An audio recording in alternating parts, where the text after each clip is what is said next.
Okay, hey guys, Chris King, and I'm here with Michael Blacet.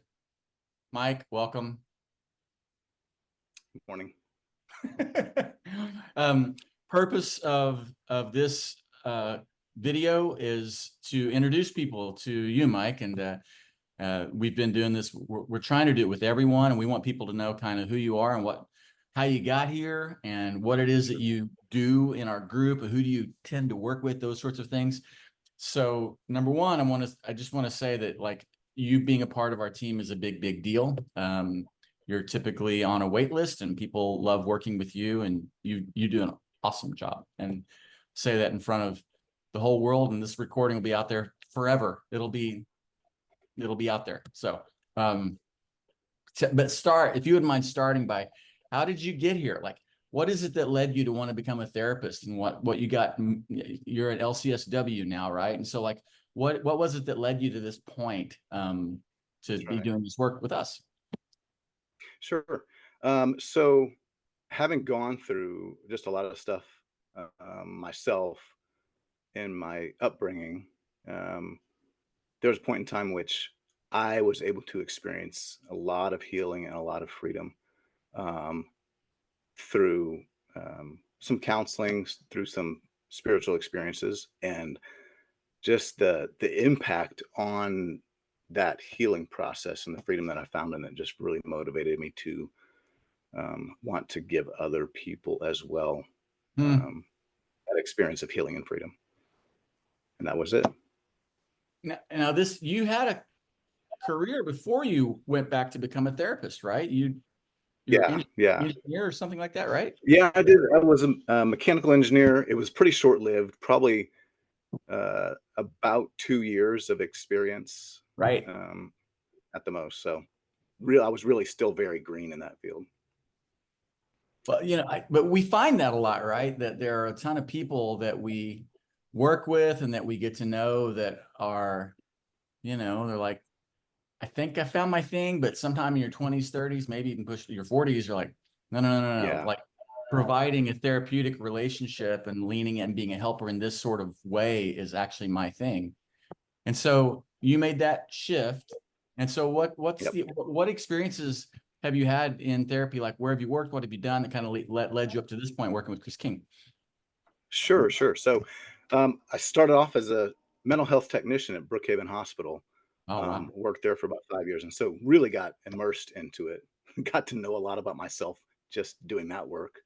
Um, from there, I went to Tulsa Boys Home and worked with teenagers with addiction, alcohol problems, and their families. Hmm.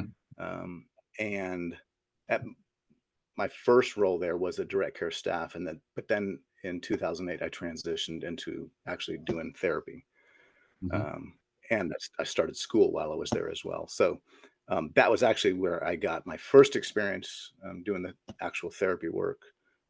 It was great. It was really tough. Some of the toughest work I've done, but I would say it was sort of like boot camp for a therapist because Yeah. I was really challenged, but really grew.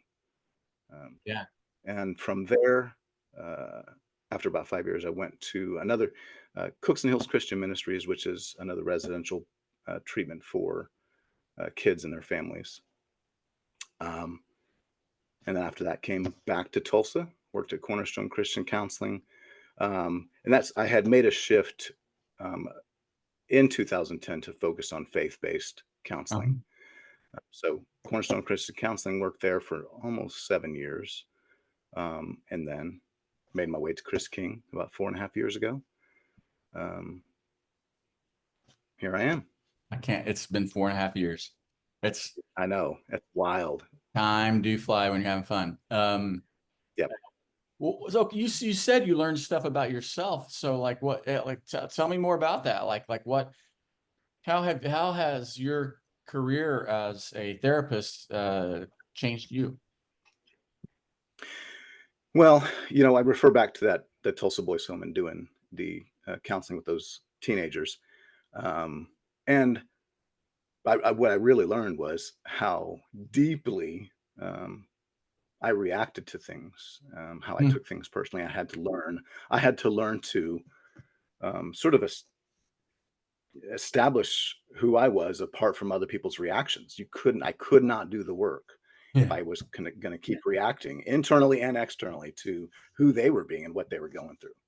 Um, I tell this story how I had committed to working there for a year. And after working there for a few months, I was sure I was going to put my 2 weeks notice in 2 weeks before my year was up. Because I didn't think I could do it. But I kept going. And then by the time that year showed up, I had sort of settled into, okay, making some of those changes and feeling like, I could do that. It was super transformative. That's And I awesome. had actually a great director there at the time who really mentored me Who was very that? well. Rusty Gillette. I Probably a I lot of people I will don't know know that name. Rusty, but I've Yeah. heard his name. Yeah. Oh, awesome. Yeah. Wow. So you've been working with us for a few years now, and what kind of who are the main folks that you work with, and what's your area of emphasis when you do therapy with people? Sure. So mostly adults, a fair balance of male and female, women or men. Um, I do actually love working with teenagers, although I don't work with very many at this time, a handful, but Mhm. been pretty successful. Um, Obviously, I like doing some trauma work, um, helping people work through anxiety and depression, some of the what would be considered standard stuff. Um, a bulk of what I do is faith-based counseling. And Right. so, in a sense, that's sort of a specialty because a lot of people seek that um, with me because that's what I offer quite a bit of. So, And that's an interesting thing because we don't identify ourselves as a faith-based group. However, a ton of mhm, our folks that work here, like that's kind of their area that they really lean into, and I have history in that area as well. And I I've said this, and I don't know if you want to comment on it or not, but one of the things that we want to really promote is that we think that the therapist is like what they bring personally, like their thing is what we just really want to give autonomy for people to do what they're great at and to lean into to right. what they really value. And like you've taken the ball and run with it in that way. I mean, that's been Oh, big. yeah. Yeah. One of the things that I learned along the way through this process was um, giving myself permission to be who I am in that process of helping others. Um, yeah, because for a while I got stuck in a sense, trying to Mhm. fit into what I think other therapists should be. Yeah, yeah. Um, yeah, and then once I let that go and settled into just what I feel suited me, what I could offer, um, it happened. Oh, that's Yeah, yeah, that's awesome.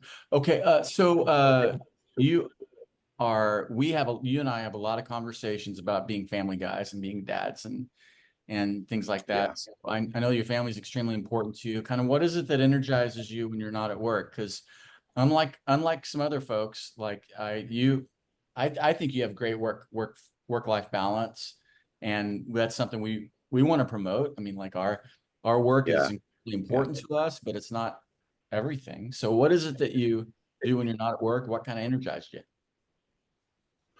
Well, certainly spending time with Ange, my wife, and my kiddos, just to mention them.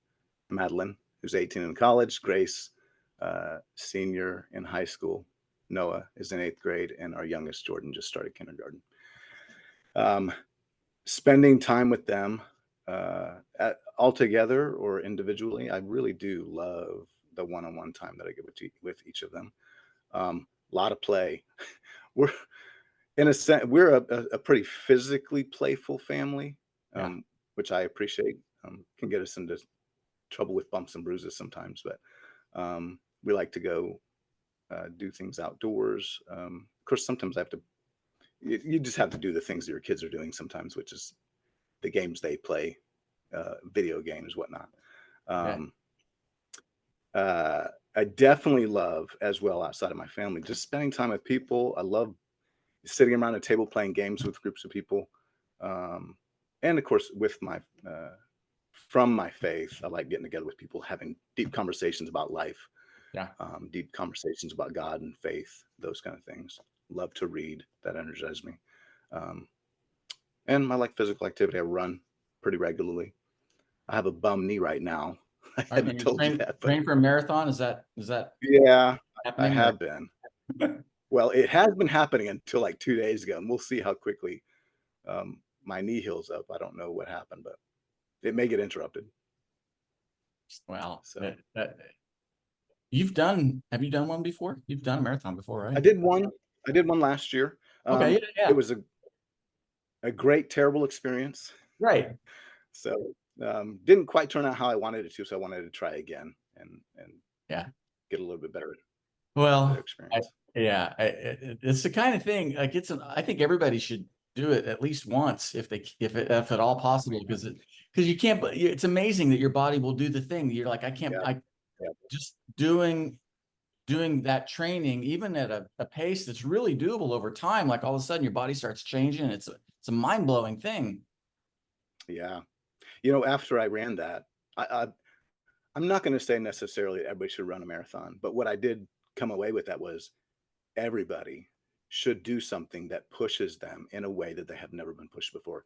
It was unexpectedly transformative in that way. Like, I can't believe it.